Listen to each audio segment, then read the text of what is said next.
दोस्तों हमारे चैनल के कवाली को सब्सक्राइब करें और साथ ही बेल आइकन को भी दबा दें और लाइक कीजिए अगर आपको पसंद आए तो।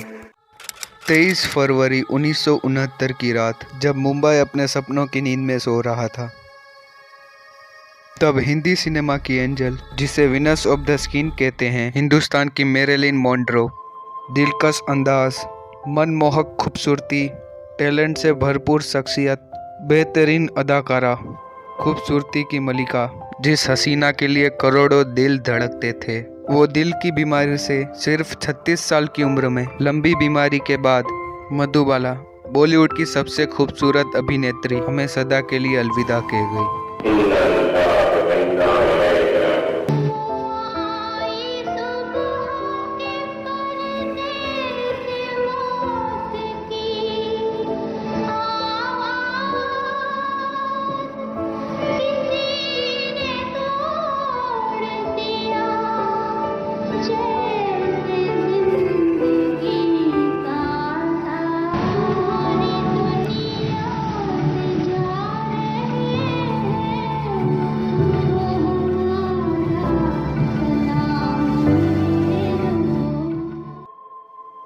आज मैं आपको जो कुदरत ने कहानी लिखी है उनकी तकदीर बनकर, फिल्मों में डायरेक्टर राइटर यानी कि इंसानों ने उनके लिए फिल्मी कहानी लिखी है, मगर जो ऊपर बैठा है सबसे बड़ा डायरेक्टर, उस जैसी कहानी लिखना कोई इंसान के बस की बात नहीं।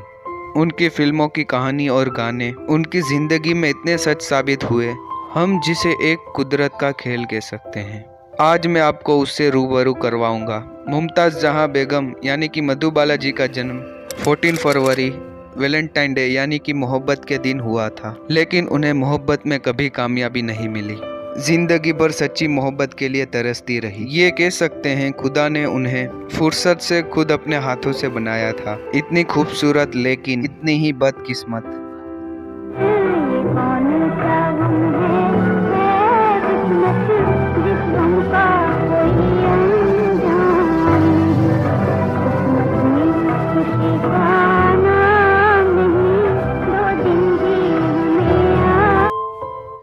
उनकी जिंदगी के आखिरी सालों में मधुबाला जी और दिलीप कुमार जी के बीच बातचीत होने लगी थी। मधुबाला जी जब बिस्तर पर बहुत बीमार थी, तब उन्होंने दिलीप साहब को संदेशा भेजकर बुलाया। दिलीप साहब मधुबाला जी से मिलने आए। तब दिलीप साहब ने सायरा बानो जी से शादी कर ली थी। इस बात से जैसे मधुबाला जी जीने की आस भी हार गई थी। वो जान चुकी थी कि अब दिलीप साहब उनसे बहुत दूर जा चुके हैं। मधुबाला जी ने दिलीप साहब से कहा कि मैं खुश हूँ कि हमारे शहजादे को शहजादी मिल गई।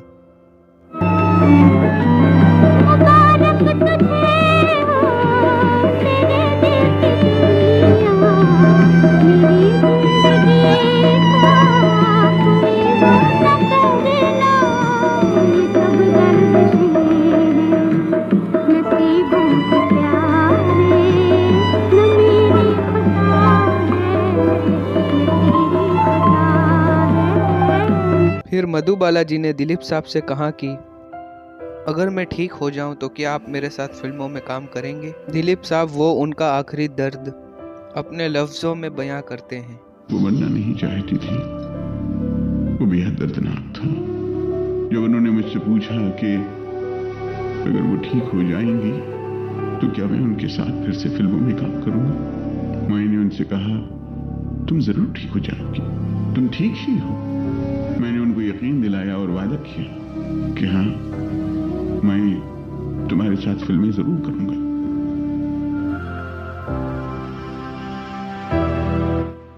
लेकिन ये वादा कभी पूरा न हो सका।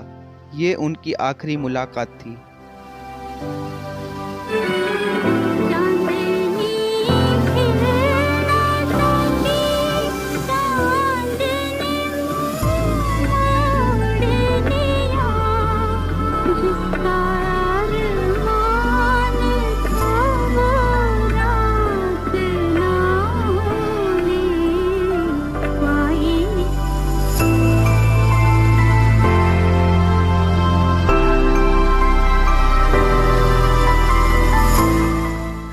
मधुबाला जी ने इस दुनिया को अलविदा कह दिया। न जाने कितने अधूरे सपने और दिल में कितना गम और दर्द अपने साथ लेकर चली गई। सच बात तो ये है कि मधुबाला जी की जिंदगी में दिलीप कुमार जी की जगह कोई नहीं ले सका। ये अधूरापन हमेशा उनके साथ रहा। उनकी बहन कहती है कि ये उनका पसंदीदा गाना था। रुला के गया सपना मेरा, बैठी हूँ कब हो सवेरा, वो ही है गमे दिल, वो ही है चंदा तारे, वो ही है हम बेसहारे, आधी रात वही है और हर बात वही है, फिर भी ना आया लुटेरा, रुला के गया सपना मेरा। कैसी ये जिंदगी के सांसों से हम डूबे, के दिन डूबा हम डूबे, एक दुखिया बेचारी इस जीवन से हारी, उस पे गम का अंधेरा, रुला के गया सपना मेरा, बैठी हूँ कब हो सवेरा। ये गाना अकेले में सुनकर रोया करती थी। ये सोचो मधुबाला जी दिलीप साहब से इतनी मोहब्बत करती थी। अपने दिल पर पत्थर रख के उनके टूटे और बीमार दिल से ये कैसे कहाँ होगा कि मैं खुश हूँ, हमारे शहजादे को शहजादी मिल गई। अनारकली की कहानी से भी ज्यादा मधुबाला जी की असली जिंदगी की कहानी का दर्द था। अनारकली का तो सिर्फ दिल ही टूटा था, मधुबाला जी का दिल तो टूटा था, साथ में उनका दिल बीमार भी था। खुशियाँ थी 4 दिन की, आंसू है उम्र भर के, तन्हाइयों में हंसकर रोएंगे यार करके, वो वक्त जो कि हमने साथ है गुजारा। उठे जनाजा जो कल हमारा, तुम्हें कसम है ना देना कांधा, ना हो मोहब्बत हमारी रुसवा, ये आंसुओं का पयाम ले लो।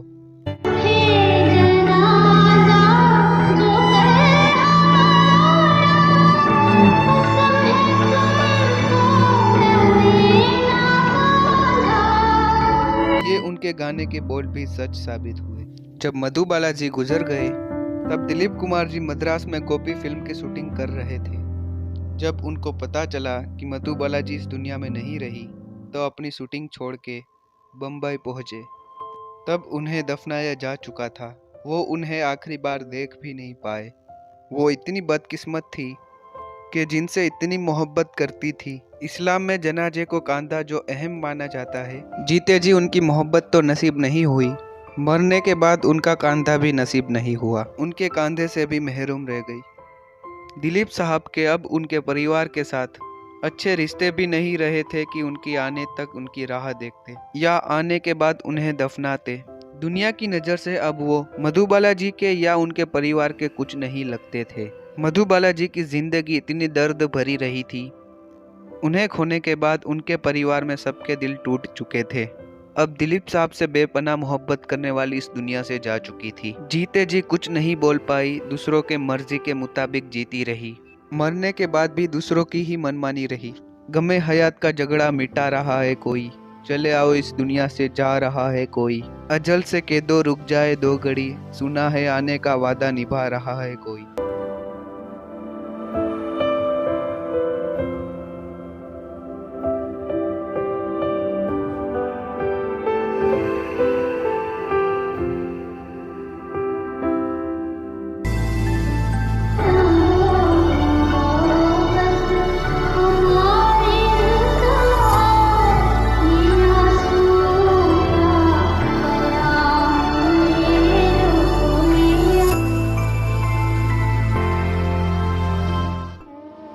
दिलीप साहब शाम को मुंबई पहुंचते ही सीधे कब्रिस्तान गए, मधुबाला जी की कब्र पर। दिलीप साहब खुद आए थे ब्रिज कैंडी हॉस्पिटल में उन्हें देखने, when she was in the hospital, और वहाँ उन्हें मालूम पड़ा था कि मधु भी हॉस्पिटल में है, तो वो आए थे, मिले थे।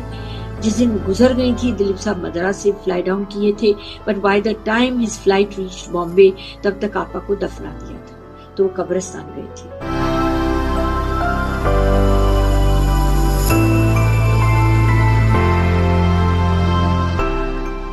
काश वो बोल पाती, ठहर जाओ, वो आएगा, वो आएगा।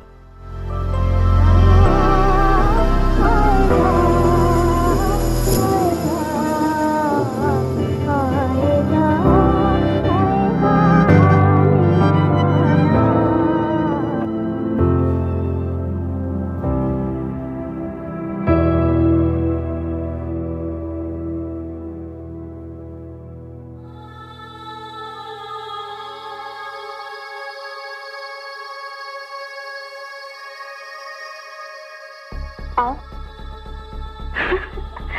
आओ।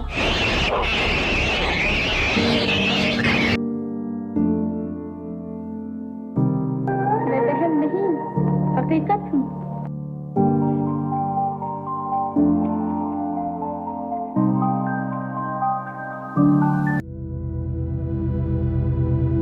तुम अब तक जिंदा हो।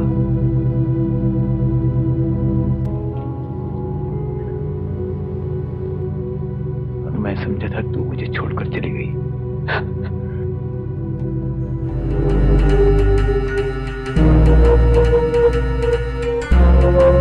तुम आ गए।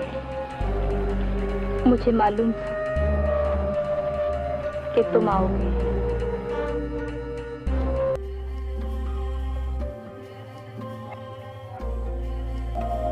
तो मेरा अकेले दिन दिन भर तुम्हारे इंतजार में यहाँ तड़पना, तो तुम्हारा हर हाल में हर रात कोसों दूर से मुझसे मिलने आना, और एक रात इसी तरह यहाँ आते हुए और मेरा तुम्हारी याद में तड़प तड़प कर मर जाना। मुझे अच्छी तरह याद है, अच्छी तरह याद है कि मैं अब तक तुम्हारे लिए भटकती फिरती थी, तुम्हें ढूंढती फिरती थी, कभी मौत की वीरानियों में, कभी जिंदगी की गुंजान आबादियों में, कि तुम आए और मैंने तुम्हें पहचान लिया। लेकिन मेरी मोहब्बत तुम्हारे दिल में बहुत पुरानी है, वही तुम्हें यहाँ खींच लाई है। मुझे अब तुमसे कोई शिकायत नहीं।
दिलीप साहब जी बहुत देर तक मधुबाला जी की कब्र पर खड़े रहे, दुआ करते रहे, देखते रहे, याद करते रहे। उनके जहन में वो तमाम पल, तमाम यादें, तमाम लम्हे। दोस्तों, ये वीडियो में मैंने आपको मधुबाला जी के फिल्मों के यादगार और बेहतरीन सीन और उनके जीवन से जुड़ी दर्द भरी कहानी उनकी याद में कहानी के रूप में दिखाई है। और इस वीडियो में पार्ट 2 भी बनेगा। आगे की कहानी में पार्ट 2 में दिखाऊंगा। उनकी बहन भी कहती है वो जहाँ भी है इस वक्त आसमान की ऊंचाई पे मालिक के पास हम सबको जरूर देख रही होगी। हम अभी तक उनको नहीं भुला सके। सबके दिल में बैठी हूँ वैसे ही जैसे पहले थी।